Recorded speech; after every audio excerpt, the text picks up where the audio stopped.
Thank you for tuning in again for another video for SGO Media. Today we're talking about, is it worth it upgrading to the 14 Pro? So I have both the devices here.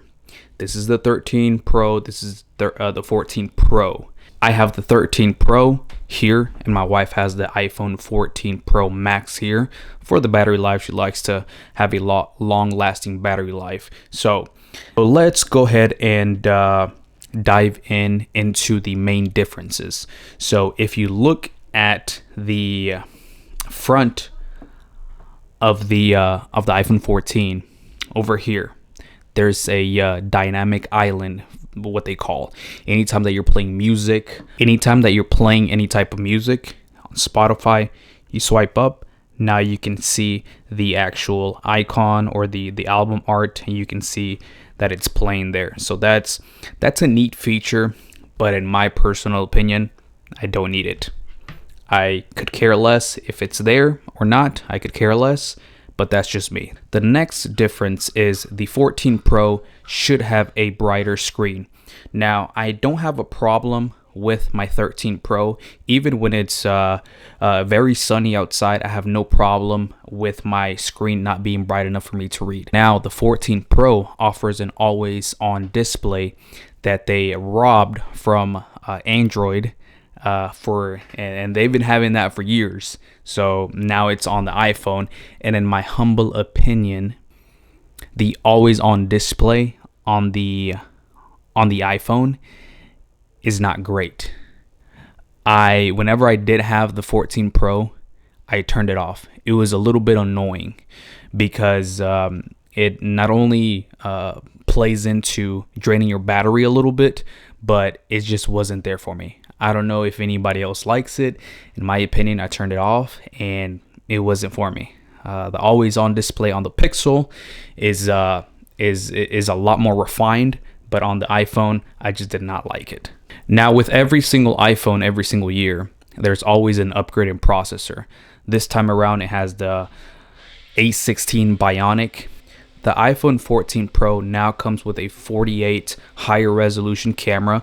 And if you notice in the back, if you take a look at both of the cameras on the 14 seem a little bit bigger.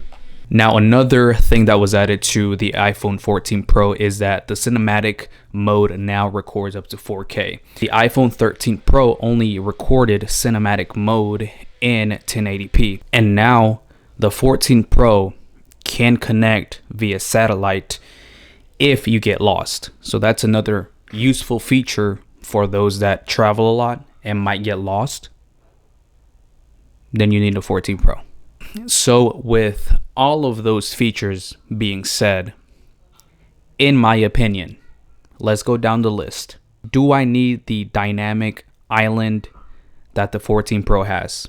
To me, no, I don't need it. It looks pretty, it looks cool. I don't need it. The brighter screen, as I mentioned before, even in a sunny day, I can still see everything on my 13 Pro. No issues there. The always on display, I turned it off. So for me, it was a no. Now on the cameras, now that one, I don't know. I haven't really tested both of the cameras. I use my A7 III to take pictures or to take videos. So for me, it's not really that big of a deal. But to other people, that could be a big factor. Now the cinematic mode, a lot of the, the social media platforms, TikTok, Instagram, all the reels, they're always at 1080p because you can only upload in 1080p on those apps anyway. So satellite mode, I don't travel a lot. I don't get lost. I don't put myself in situations of being lost. And that's pretty much it. That's everything in a nutshell. Now, do I think it's worth it? Do I think it's worth upgrading from this to this? Upgrading from the 13 to the 14? I don't think it's worth it. Save your money.